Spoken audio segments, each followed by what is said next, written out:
Brethren, this hour I want you to pray for your words.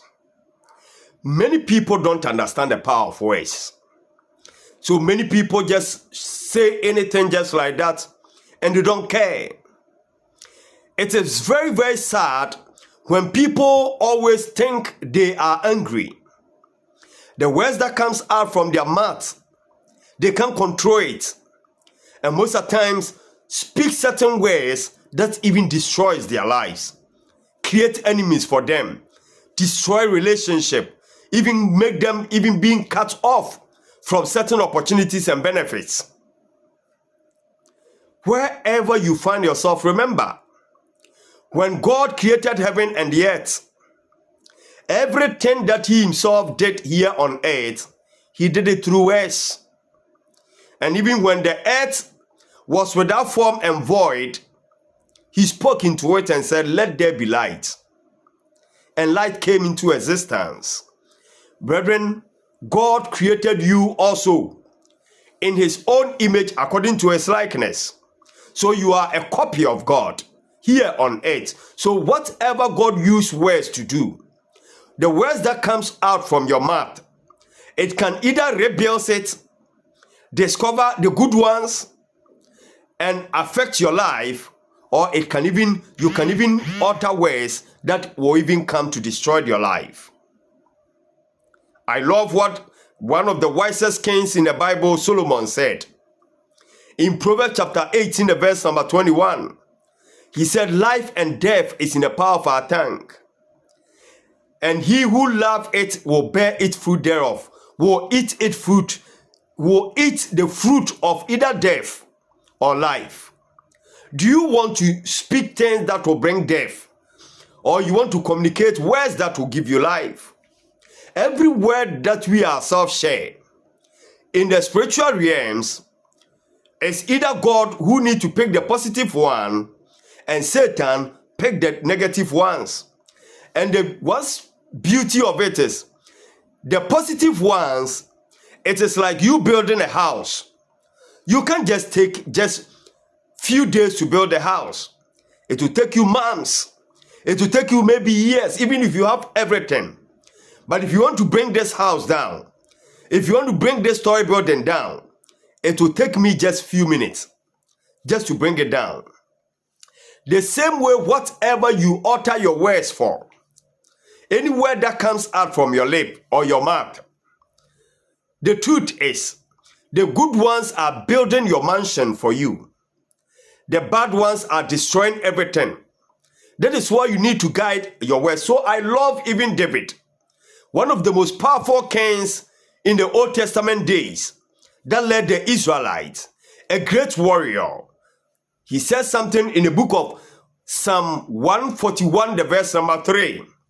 He said, "Oh Lord, set a guard over my mouth. Keep watch over the door of my lips." Set a guard over my mouth. Keep even watch over my lips.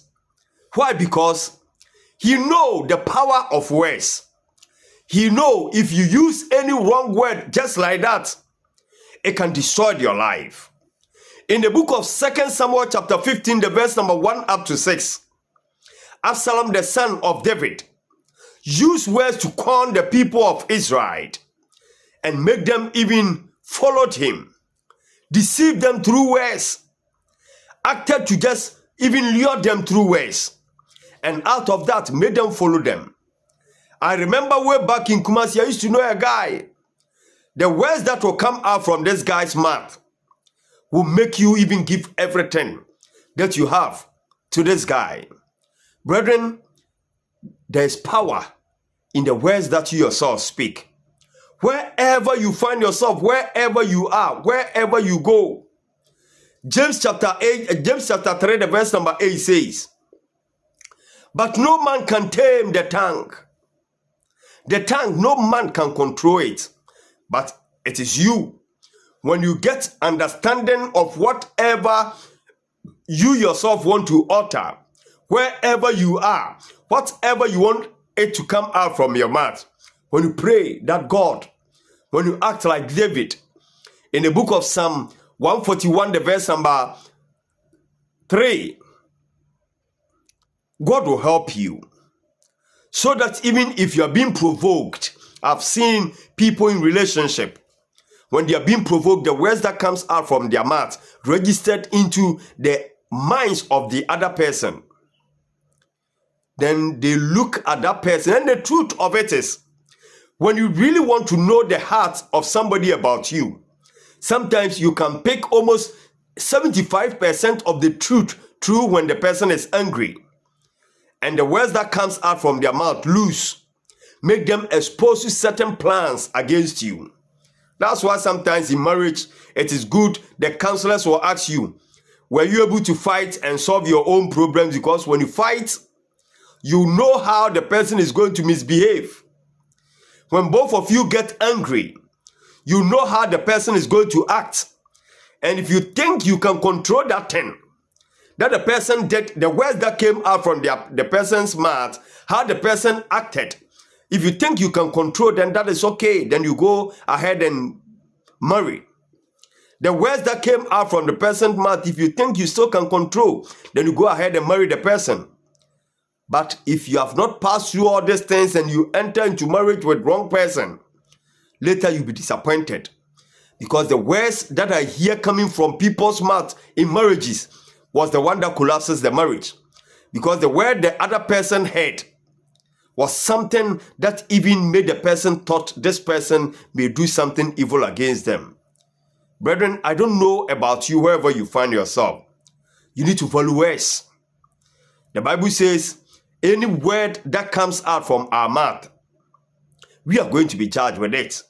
So if even God himself will judge you according to any word you utter, don't just go to social media and say anything out of jokes. Words are very, very powerful. So I've seen people who sometimes will set cameras on themselves and go and just say certain things and later will be in the police custodies. I see people who sometimes will even use certain words and later find themselves in danger. I pray that from today, you speak the positive things. You speak good words. You speak things that will build you, not to destroy you. You speak things that wherever you are, when the people hear the voice, the things that came out from your mouth, they always will follow you and attract more blessings. If David would have listened to the wife's if Job would have listened to his wife's counsel to speak things against God, he would have lost his life. But he didn't. He controlled his tongue, not to speak things that rather would destroy his life. I pray with you wherever you find yourself, that God will help you to protect your lip so that you speak positive things in Jesus' mighty name. Shout amen.